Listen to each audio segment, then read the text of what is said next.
Welcome to this online lecture on the opening of Japan. As always, there are some key terms that you should be able to identify by the time we get to the end of this lecture.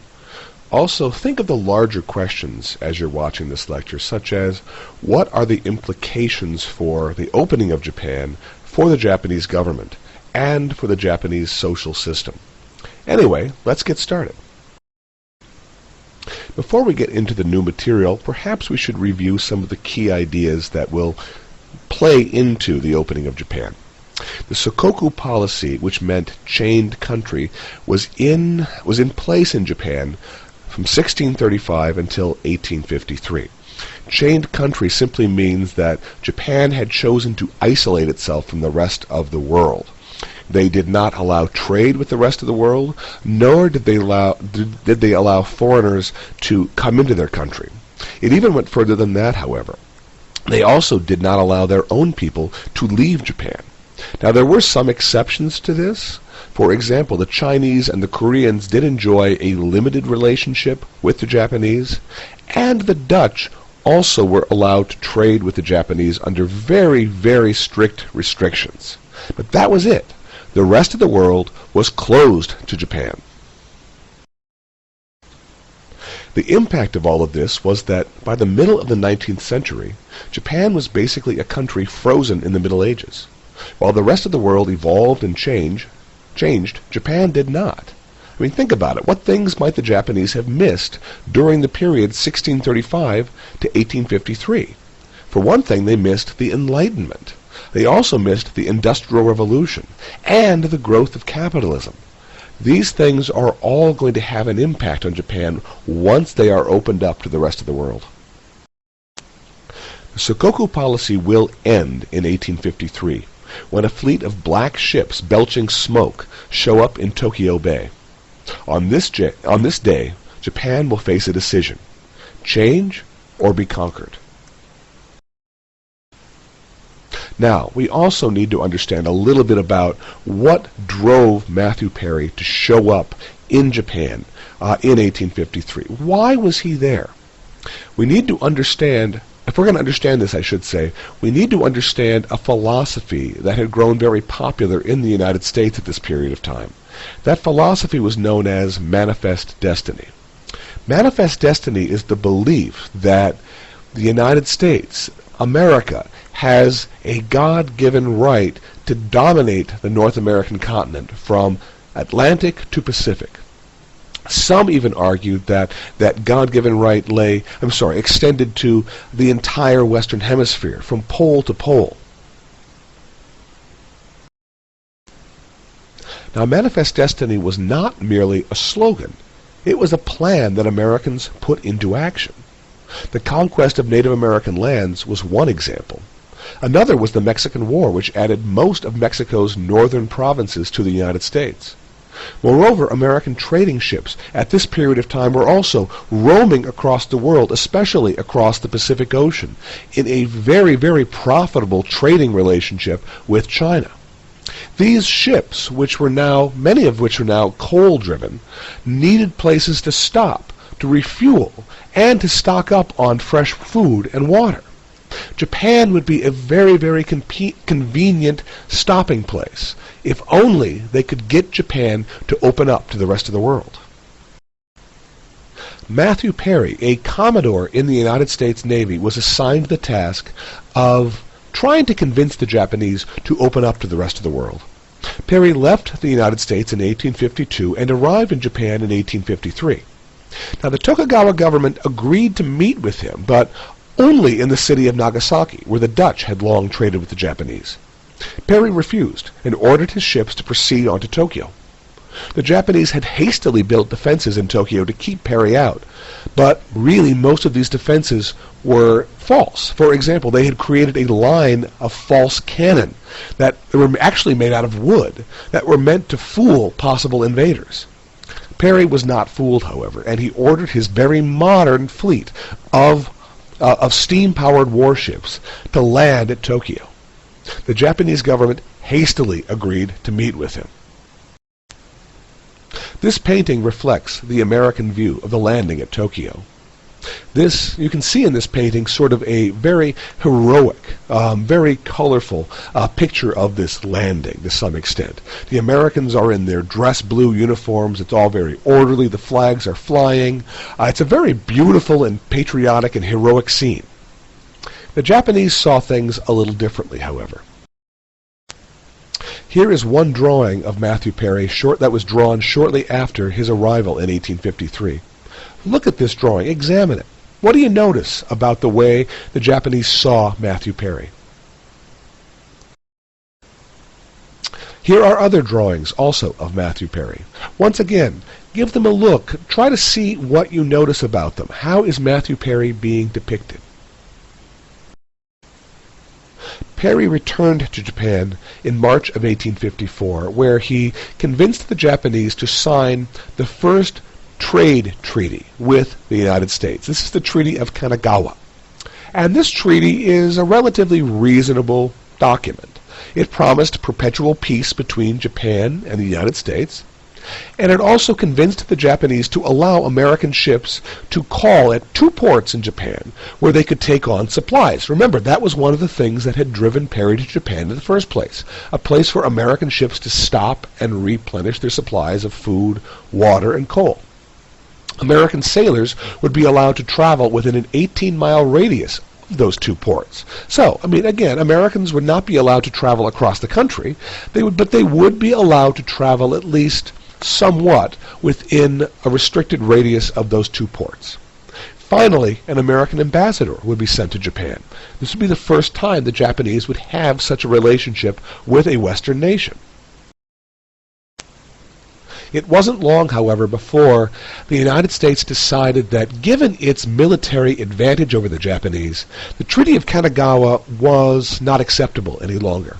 And in 1858, another delegation of Americans was sent to Japan, and this time they forced the Japanese to sign a treaty that was far less fair, far less equal to both sides.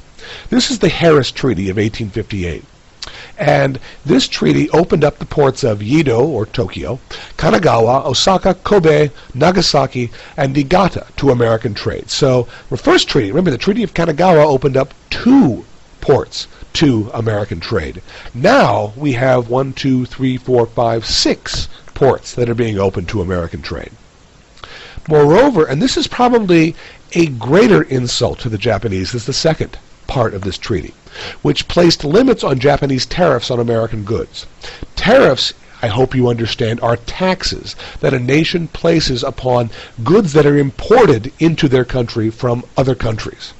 And so this is something all nations do. They put taxes on imports, and this can be done to protect local producers. It can be done to protect local industries. And anyway, every government does this. And yet the Harris Treaty tells the Japanese that they are not allowed to put these tariffs on American goods. This is a breach of Japanese sovereignty. This is why the Harris Treaty is known as the Unequal Treaty. And actually, it is only the first of several unequal treaties the Japanese will be forced to sign. That's because once word of the Harris Treaty gets out, other Western nations, specifically the Netherlands, Great Britain, France, and Russia, will also force the Japanese to sign similar treaties. These treaties, again, become known as the unequal treaties, and they are going to be long a source of contention between the Japanese and the West. The opening up of Japan, the signing of the unequal treaties, this is all going to shake Japan to its very core. The shogun was especially hurt by the arrival of Perry and by the signing of these treaties. Critics quickly arose to attack the shogun for allowing Japan to be humiliated by the Western barbarians. One of his fiercest critics was a man named Yoshida Shoin. Shoin quickly adopted the slogan Sonajoe, which means revere the heavenly sovereign, expel the barbarians. You'll notice what is missing here. The heavenly sovereign refers to the emperor, but Shoin is not talking about the shogun here. He is instead appealing to the emperor. And in fact, in doing so, what he's really doing, is calling for a new government at which the emperor will be the center. Yoshida Shoin's words do not go unnoticed. The shogun does not put up with criticism, and so it doesn't take long before he is arrested by the shogun's government and executed. He is beheaded by the shogun. But he is not the last of the critics. In fact, many critics are going to start coming out of the woodwork in Japan to stand up to the shogun's government. Another one is a man named Sakuma Shozan, who had actually worked with Yoshida Shoin before. Sakuma Shozan actually argues that Japan needs to learn from the West. Japan's problem is that it has been, by closing itself off to Western learning and Western technology, they have allowed themselves to fall behind. So what Japan needs to do is open up to the West and to embrace Western science and technology. He also has a slogan, which is Eastern ethics and Western technical learning. In other words, he wants to maintain the Japanese philosophy, the Japanese way of looking at the world, but he wants to incorporate into that philosophy Western technology and science. Like Yoshida Shoin, Sakuma Shozan does not last very long, however. He is ultimately assassinated by supporters of the shogun. I hope you're understanding that Perry's opening up of Japan in 1853 is unleashing all sorts of criticism of the shogun's government. One of the most serious threats to the shogun, however, is going to come from an old enemy, and that is, of course, the daimyo. For centuries, the daimyo, the landholders in Japan, had resented their submission at the hands of the Tokugawa. Some of them saw an opportunity in the opening of Japan to overthrow the shogun and introduce a new government to Japan. At the head of this effort were the daimyo from two domains within Japan. Those were the domains of Choshu and Satsuma. These are two southern territories far, far away from Tokyo. In 1868, the rebel forces of Choshu and Satsuma will seize control of the emperor's royal court in Kyoto. This is key because the rebels will convince the emperor to recognize them as the rightful leaders of Japan. The Tokugawa will strike back, but it's too late. They have been defeated. At this point, this is one of my favorite parts in the revolution, in the civil war that's shaking Japan, because the rebels will not see themselves as rebels, or in fact, they will not claim to be rebels. Instead, they argue that instead of rebelling against the government of Japan, all they are doing is restoring the emperor to his rightful place. That place, they claimed, had been usurped by the Tokugawa. Now, because they claim this is a restoration and not a revolution, they argue that this becomes known in Japanese history as the Meiji Restoration. Meiji is the term used to define the current emperor's reign. And so, rather than a revolution, this is simply a restoration of the emperor's rightful place at the center of Japan's government. Yet whether you call it a revolution or a restoration, really, when you start to examine this period in Japanese history, it looks very much like a revolution.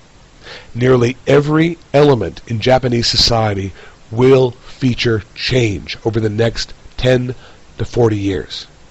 We'll pick that up in the next lecture.